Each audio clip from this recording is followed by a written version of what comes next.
More and more people travelled on the Fat Controller's railway. More and more ships came to the harbours. Everyone had to work very hard indeed. The trucks complained bitterly, but then trucks always do, and no one takes much notice. The coaches complained too. No sooner had they arrived with one train than they had to go out again with fresh passengers as another. "We don't know whether we're coming or going," they protested. "We feel quite distracted." "No one can say," grumbled Henry, "that we're afraid of hard work, but we draw the line at goods trains," finished Gordon. "Dirty trucks, dirty sidings, ugh," put in James. "What are you boiler-aching about?" asked Duck. "I remember on the Great Western, that tin pot railway." "Tin pot indeed! Let me tell you—" "Silence!" ordered a well-known voice. "Let me tell you that an engine for goods work will arrive from Scotland tomorrow." The news was received with acclamation. The Fat Controller stared. "Did you say 2 engines, Inspector?" "Yes, sir." "Then send the other back at once." "Certainly, sir." "But which?" The Fat Controller stared again. "Engines have numbers, Inspector," he explained patiently. "We bought number 57646. Send the other one back." "Quite so, sir, but there is a difficulty." "What do you mean?" "The 2 engines are exactly alike, sir, and have no numbers. They say they lost them on the way."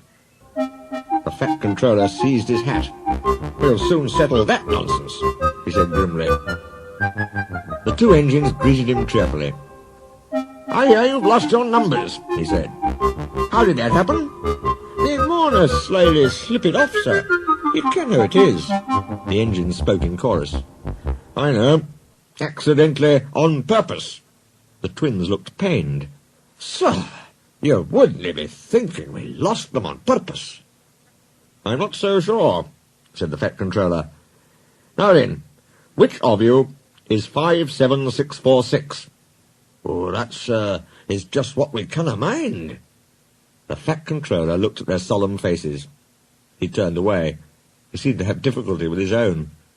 He swung round again. "What are your names?" "Donald and Dougie, sir." "Good," he said. "Then your controller can tell me which of you is which." "Och, you'll get no muckle help for him, sir." "Why?" "He didn't ken our names, sir. How could he? We only given ourselves names when we lost our numbers." "One of you," said the Fat Controller, "is playing truant. I shall find him out and send him home. Inspector," he ordered, "give these engines numbers and set them to work." He walked sternly away. Soon workmen came to give the twins their numbers. Donald was 9 and Douglas 10. When the men went away, they were left alone. "You may have noticed, Dougie, that yon painters forgot something." "What did they forget?" "They painted braw new numbers on our tenders, but they put none on us." Donald winked broadly at his twin. "You mean," grinned Douglas, "that we can—" "Just that," chuckled Donald. "Who'd you wished? Here's the Inspector." "No 9 and 10, smiled the Inspector. "Here's Duck. He'll show you round before you start work." The twins enjoyed themselves, and were soon friends with Duck. They didn't mind what they did. They tackled goods trains and coaches easily. For once the twins had shunted them, trucks knew better than to try any tricks. "We like it fine here," said Donald. "That's good," smiled Duck. "But take my tip. Watch out for Gordon, Henry and James. They're sure to try some nonsense." "Dinna fash yourself," chuckled Douglas. "We'll soon settle them." Donald and Douglas had deep-toned whistles. "They sound like buses," said Gordon. "Or ships," sniggered Henry. "Tugboat Annie," laughed Gordon. "Ha, ha, ha." Donald and Douglas cruised quietly up. "You wouldn't be making fun of us, would you now?" asked Donald. Gordon and Henry jumped. "No," said Gordon. "No, certainly not," said Henry.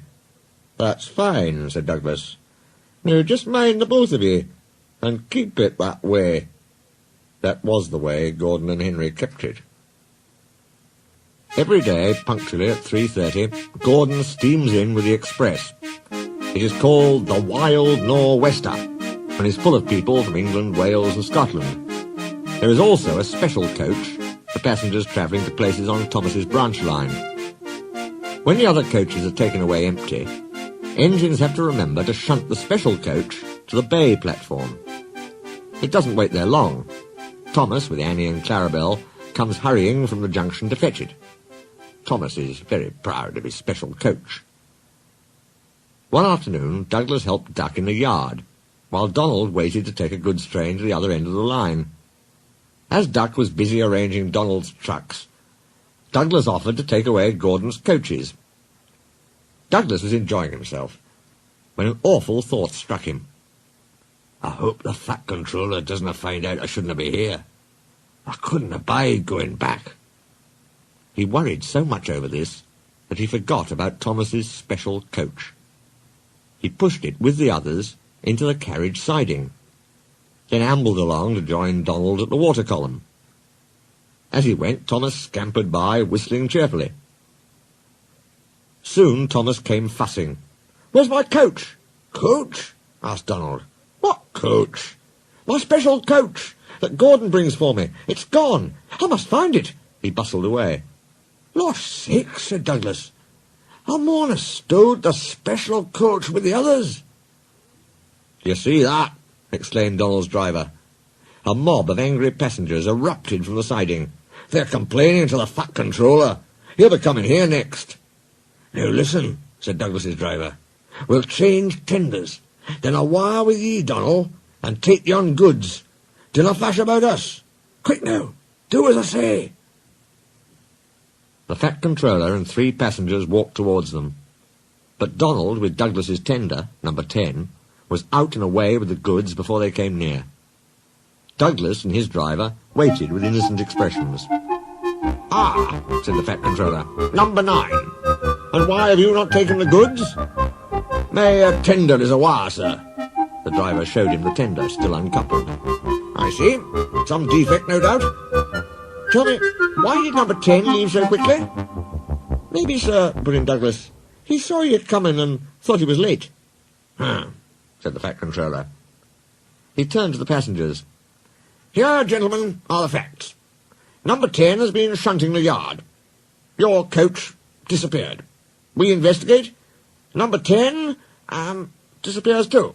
You can draw your conclusions.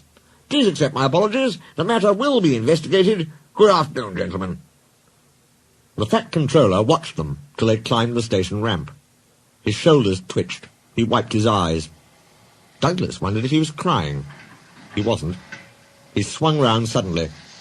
"Douglas," he rapped, "why are you masquerading with Donald's tender?"